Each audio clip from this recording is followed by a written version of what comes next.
संतान सप्तमी। भाद्रपद शुक्ल सप्तमी को संतान सप्तमी कहते हैं। यह व्रत स्त्रियां संतान प्राप्ति हेतु और संतान सुरक्षा हेतु करती है। संतान सप्तमी व्रत कथा।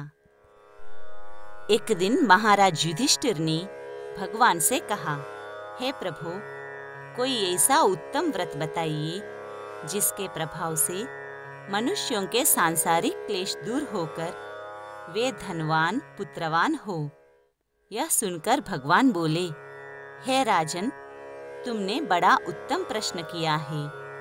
मैं तुमको एक पौराणिक कथा सुनाता हूँ, ध्यान पूर्वक सुनो। एक समय लोमश ऋषि मथुरापुरी में वसुदेव देवकी के घर आए तो उनको उत्तम आसन पर बिठाकर उनका आदर सत्कार किया। तब मुनि प्रसन्न होकर उनको कथा सुनाने लगे।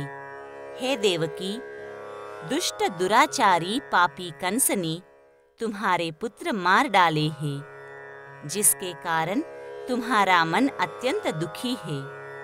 इसी प्रकार राजा नहुष की स्त्री दुखी रहा करती थी, किंतु उसने संतान सप्तमी का व्रत किया, जिसके प्रताप से उसे संतान सुख प्राप्त हुआ। यह सुनकर देवकी ने मुनि से कहा, हे मुनिवर, कृपा करके इस व्रत को सविस्तार से मुझे बताइए, जिससे मैं भी इस दुख से छुटकारा पाऊं। लोमश ऋषि ने कहा, हे देवकी, अयोध्या के राजा नहुष थे। उनकी पत्नी चंद्रमुखी अत्यंत सुंदर थी। उसी नगर में विष्णुगुप्त नामक एक ब्राह्मण रहता था। उनकी पत्नी का नाम भद्रमुखी था।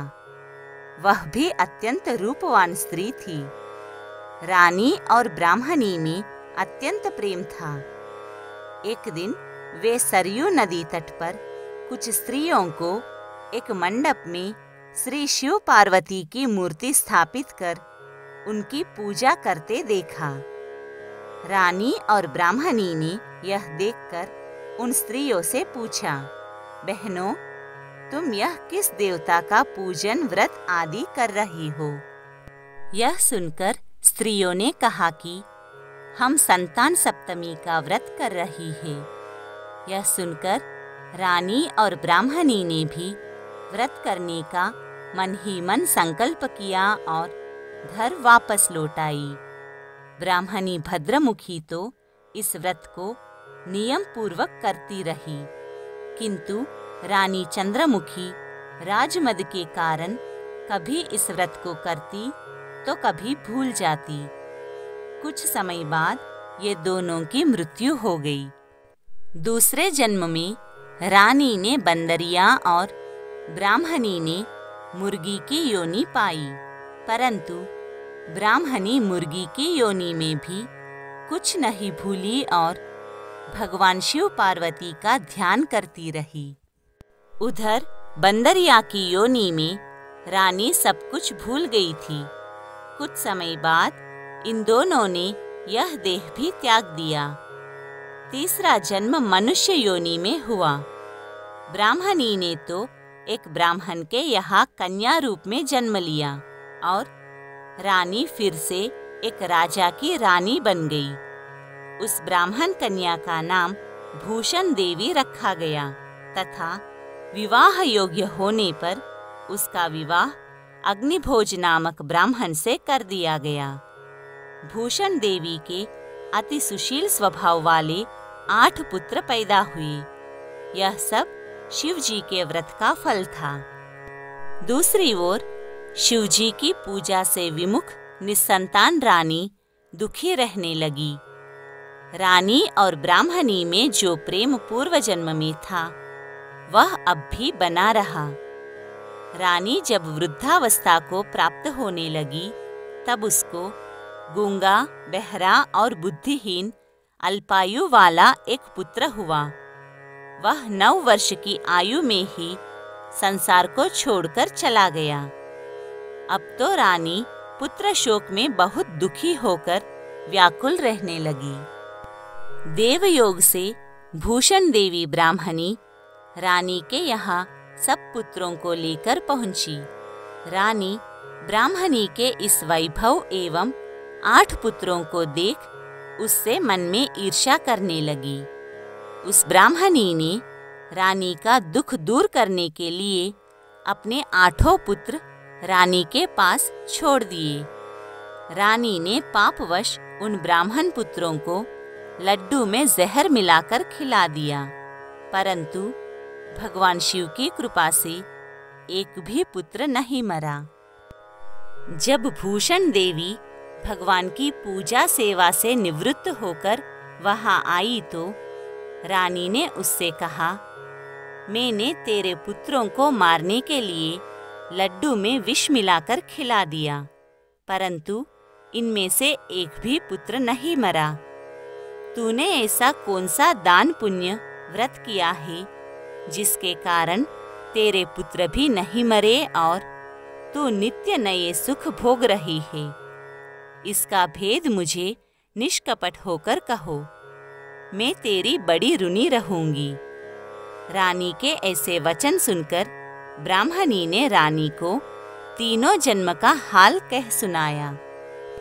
शिव कृपा और व्रत के प्रभाव से मैं भगवत स्मरण को इस जन्म में भी नहीं भूली और व्रत को नियम पूर्वक करती हूँ।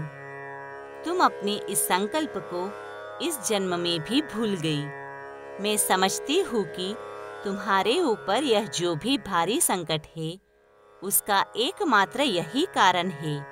इसलिए मैं कहती हूँ कि आप अब भी इस संतान सप्तमी के व्रत को करो, जिससे तुम्हारा ये संकट दूर हो जाएगा।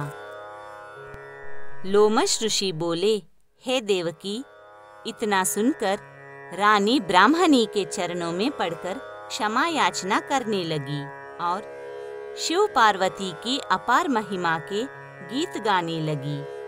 उस दिन से रानी ने नियमानुसार संतान सप्तमी का व्रत किया, जिसके प्रभाव से रानी संतान सुख भोग कर अंत में शिवलोक को गई। हे देवकी, भगवान शिव के व्रत का ऐसा प्रभाव है कि पथभ्रष्ट मनुष्य भी अपने पथ पर अग्रसर हो जाता है और अंत में ऐश्वर्य भोग कर मोक्ष पाता है। इसलिए मैं तुमसे भी कहता हूँ कि तुम भी इस व्रत को करने का अपने मन में दृढ़ संकल्प करो, तो तुमको भी संतान सुख प्राप्त होगा।